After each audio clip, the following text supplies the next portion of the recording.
হ্যাঁ, রাস্তায় এখন গাড়ি ঘোড়ার সাথে অ্যাকচুয়াল ঘোড়াও হাঁটছে। Welcome to my Durga Puja mini blog series. দিনটা ছিল সপ্তমীর সকাল। বাবা, মা, বড় পিসি, বাবু, আমরা সবাই মিলে ঠাকুর দেখতে বেরিয়েছিলাম। এই দিনকে শুরু করেছিলাম আমরা বাড়ির কাছেই সুকান্তপল্লী বোড়ালের একটা ক্লাব থেকে।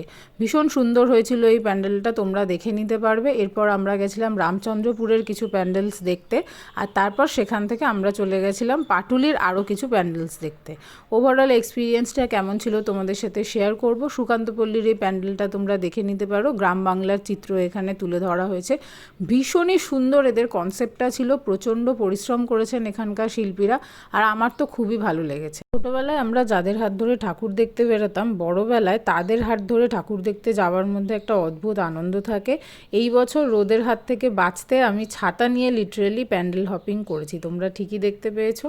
যাই হোক, তোমরাও চেষ্টা করো, যারা যারা পারবে অন্তত নিজেদের নিয়ার আর ডিয়ার ওয়ান্সদের সাথে, স্পেশালি যাদের বয়স হয়ে গেছে তাদেরকে নিয়ে একদিন দুর্গাপুজোতে ঠাকুর দেখতে বেরোতে।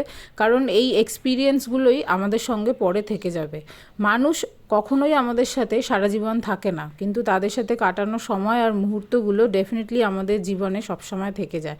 অ্যান্ড স্পেশালি সেই সমস্ত মানুষেরা যারা আমাদের ছোটোবেলা থেকে সেবা করেছে, বড় করেছে, ভালোভাবে তৈরি করেছে, এই লায়ক বানিয়েছে, তাদের যদি আমরা একটুখানি হলেও সেবা করতে পারি, এটা আমাদের জন্যে অনেক বড় পাওনা।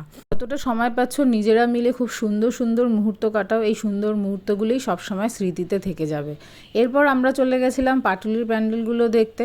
যেটা তোমরা দেখতেই পাচ্ছ, কেন্দুয়ার অপোজিটের রুটের এই প্যান্ডেলটা আমার পার্সোনালি খুব ভালো লেগেছে। বাট দিস ইয়ার কেন্দুয়ার নিগুড়ো থিমটা আমি জানি না এত হাইপ কেন ছিল, আমার একদমই ভালো লাগেনি। বিকজ লাস্ট ইয়ারও এখানে একদম সেম একটা থিম হয়েছিল।